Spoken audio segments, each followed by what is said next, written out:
今日呢輯節目，小朋友、大朋友、老友記都啱睇。今年嘅母親節，你哋打算送乜嘢禮物俾你媽媽啊？一束花，陪佢去飲茶食飯。其實只要係出自你哋嘅心意，佢都一定鍾意。不如今年送多一份禮物俾佢啊！你唱一首歌俾佢聽，你話媽媽，我把歌曲唱給你聽。而家我就按你哋嘅成長歷程，從依賴、成長、反叛、領悟到感恩，為你哋精選咗一啲歌曲。今日我唔講大道理，只係通過呢幾首歌曲嘅歌詞，返到媽媽陪伴嘅時光，或者呢啲歌曲裏邊有你同你媽媽嘅故事。我哋嘅人生係從媽媽嘅懷中開始。嗰陣時嘅佢係我哋整個宇宙嘅中心。我哋嘅 BB 床通常都會掛住一個音樂盒，布拉姆斯嘅搖籃曲係必選嘅金曲。我哋只要將條繩一拉，就會聽到呢首歌曲。但有時呢首歌係由媽媽個口裏邊直接唱出嚟。如果今年母親節你唱呢一首歌俾佢聽，我估計佢會笑住對你講：呢首歌咁耐，你都仲記得。其實佢唔係笑你啊，而係佢嘅心一定係好甜，因為你一直將佢放喺心裏邊。我為呢首歌曲重新譜寫咗歌詞，而家就唱俾你哋聽。夜靜裏月亮照，望向天際星星照，明月照人，人倦了，陪你跨進天空裏，由懷中輕抱擁，月兒掛天空中，搖南江輕奏出，勿忘愛在面前。童年嘅時候，我哋會帶住好多嘅問題。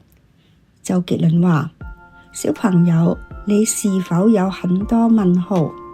為什麼別人在那看漫畫，我卻在學畫畫？對着鋼琴說話，聽媽媽的話，長大後你就會開始懂了這段話。想快快長大，才能保護她。美麗的白髮，幸福中發芽。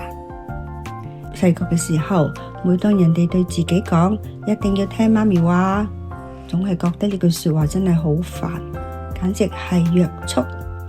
到後來喺無數個獨自面對世界嘅時刻，嗰啲佢一早就教會我哋嘅事，就成為咗我哋最堅硬嘅鎧甲。媽媽嘅愛有時候就係一種預見，預見你會跌倒，所以佢一早就教你綁緊鞋帶。長大之後，我哋渴望獨立，渴望遠方，開始反叛。我哋開始覺得，點解愛裏邊會有咁多唔準同埋應該呢？我哋同媽媽之間仿佛隔住一條睇唔到嘅河。青春期嘅時候，媽媽可能成為我哋最想逃離嘅守門人。嗰啲爭吵背後，往往企住兩個都唔識得表達愛嘅人，一個用拒絕去證明自己成長，另一個就用固執去守護孩子嘅安全。就好似以下呢首歌，是媽媽是女兒。呢一首歌曲直接採用對話歌詞，展現兩代人嘅內心獨白。媽媽嘅獨白係咁講嘅：我的孩子啊，我不知道自己做得夠好嗎？我是第一次做媽媽。孩子會穿過大雨去懂人間的道理，我只能嘮叨，因為我已幫不上了你。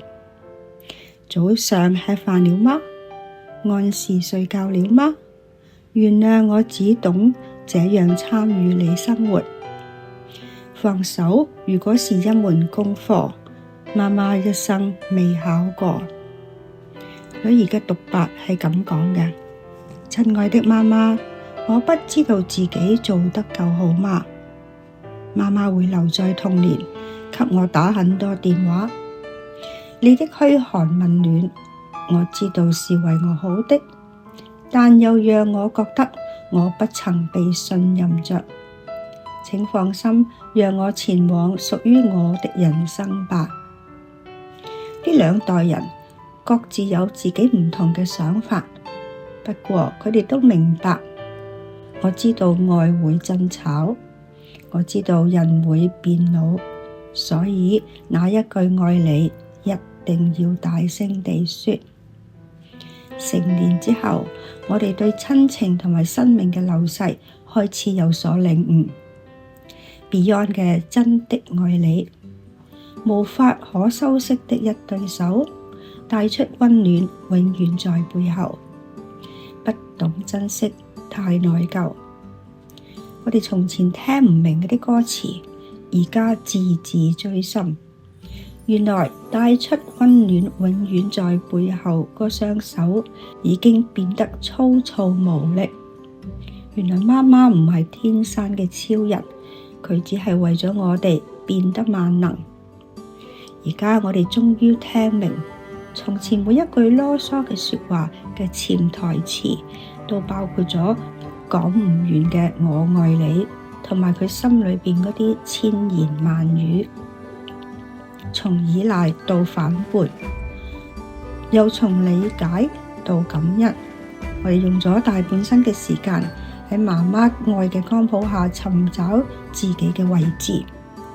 我哋歌頌過佢嘅奉獻，亦都窺見過佢嘅脆弱。